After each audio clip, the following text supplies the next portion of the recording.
Well, I fucked that up. Alright guys, Cam Wallace here, aka Chunkzilla. Currently on day 2 of week 2, day 2. Normally what happens is I'll film day 1, mean to film day 2, forget. Around day 4 I remember that I have to edit day 1 and it kind of goes to crap. So I'm starting on day 2, which is deadlifts. A little bit of hype now.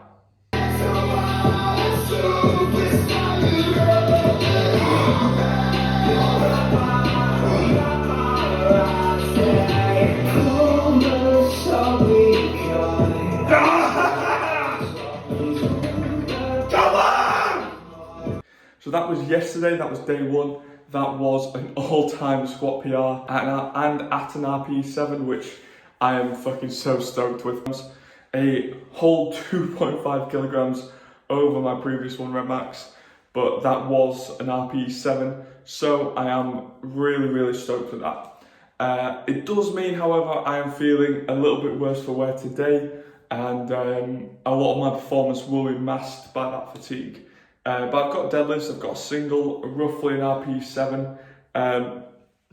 Bearing in mind my deadlift has been going horribly. It's probably going to be in and around the 200 kilogram mark. This is my conventional deadlift. I used to pull sumo. I've pulled a maximum of 230 kilogram sumo compared to my 210 conventional. But I am currently pulling conventional as my competition lift. I just think that if I can nail my conventional deadlift, it's got more potential for growth than my sumo because I have 0 hip mobility. So anyway, I've got 160 on the bar. Let's see how it goes.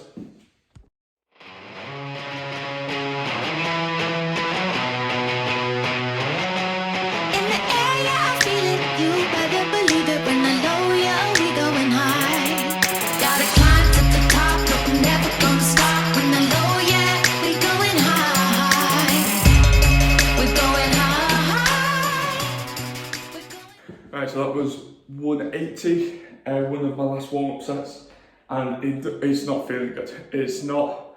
I've been trying something slightly different. If you've seen me deadlift before, you know I normally use quite an aggressive hip shoot, where I try and leverage myself into the bar. And that's what I used to do for sumo. Whereas I've seen some people recently talking about more of a wedge. You wedge yourself into position for conventional. So I thought I would try something a little bit different today, a more slow, measured approach where instead of raising my hips, shooting them down as hard as possible to gain some momentum into the bar, what I'm trying to do is pull the slack, bring my hips up, but then bring my knees forward to the bar, bringing my hips into position, and that's to get myself into a better start position. It feels so slow off the ground, off the floor, where, you know, comparatively, I am normally very quick off the floor, and then my lockout's terrible because my lower back rounds. So kind of disappointed with how, I knew I was going to feel bad, but I'm kind of disappointed to how bad I'm feeling. Anyway, let's see if I can get some hype going.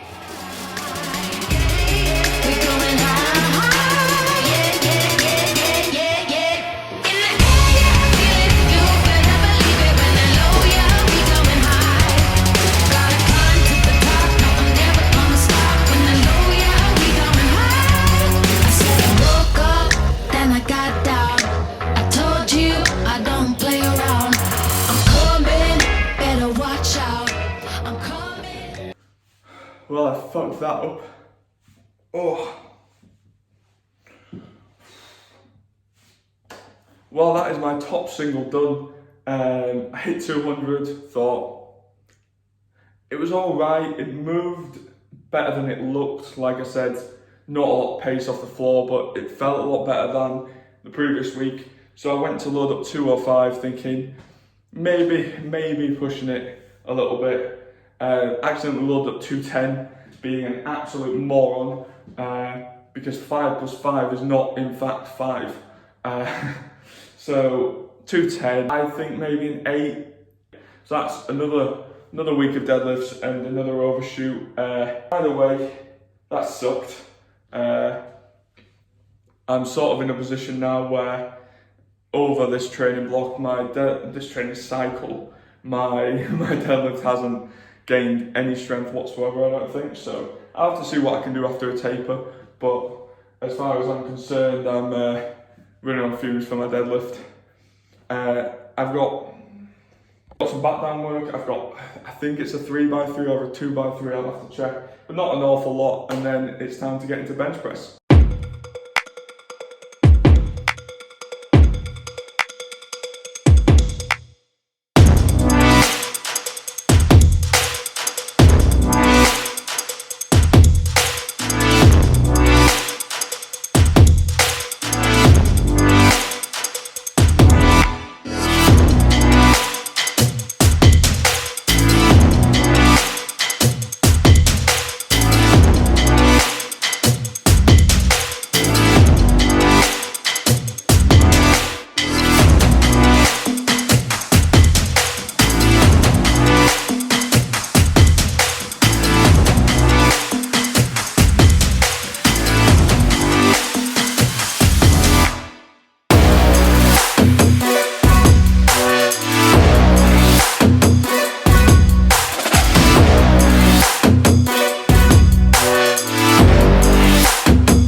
Right, so that is my 3 count bench done, 3-ish count.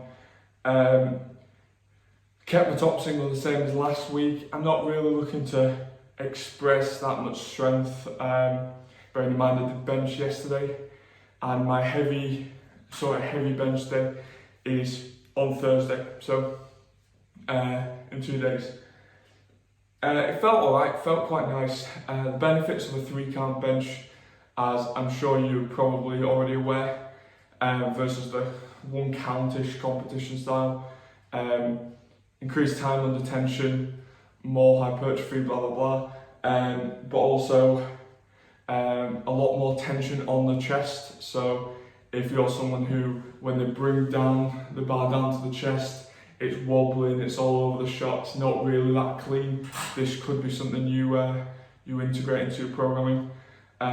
Another benefit, and what I see a lot of benefit from, is as a more moderate grip bench presser, you need a ton of active scapular retraction, bringing your scapula together to keep your chest up, keeping in that strong position.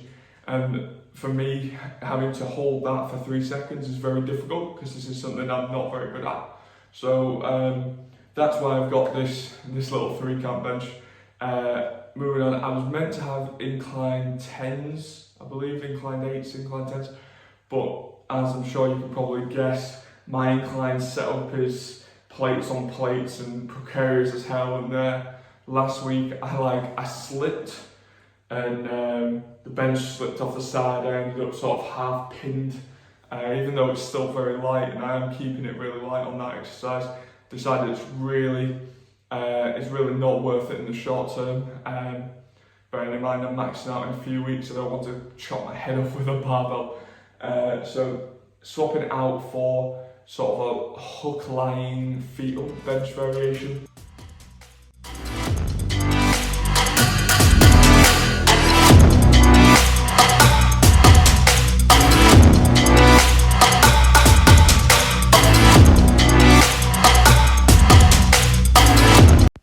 Alright guys, so I'm just going to do a little voiceover for the rest of this video.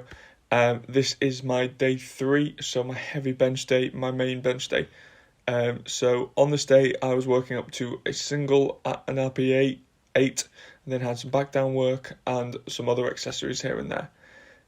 So this is, I think, 110, and it's moving quick. My bench has been feeling really, really good recently. I'm currently benching 3 days a week, and this is my third bench day. So I am currently carrying, well, when performing this workout, carrying some fatigue. Sorry for the weird camera angle, my tripod was going crazy. This is 125, and this was my old max. So this was last time I maxed out. I hit this at what was like an RPE 9.5 to 10, absolute balls to the walls max out. And as you're about to see, I have put on a ton of strength since then. So that was feeling really, really easy. So I got hyped up for this. This was my top set, top single today, 130 for a big PR. I'll just let it play.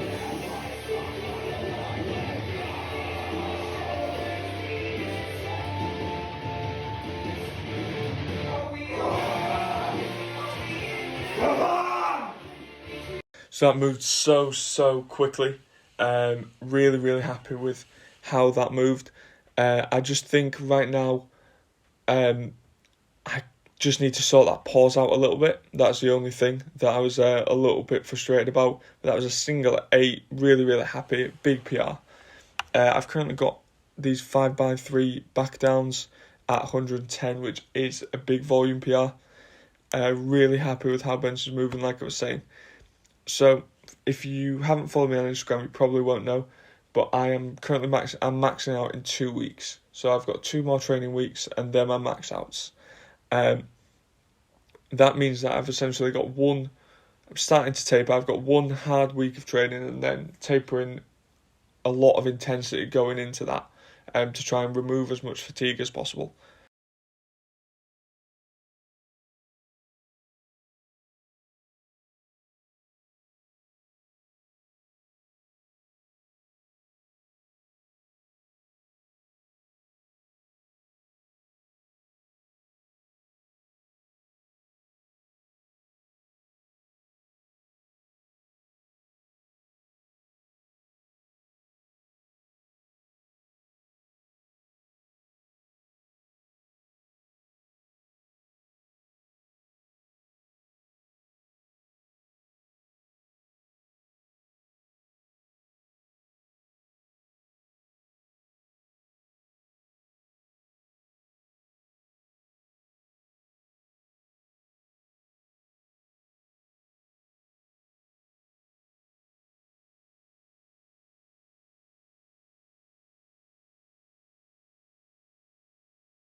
Anyway, if you've enjoyed the video, leave a like, comment, subscribe, all that sort of stuff, and I will see you in the next video where hopefully I can smoke some absolute PRs and get into my taper.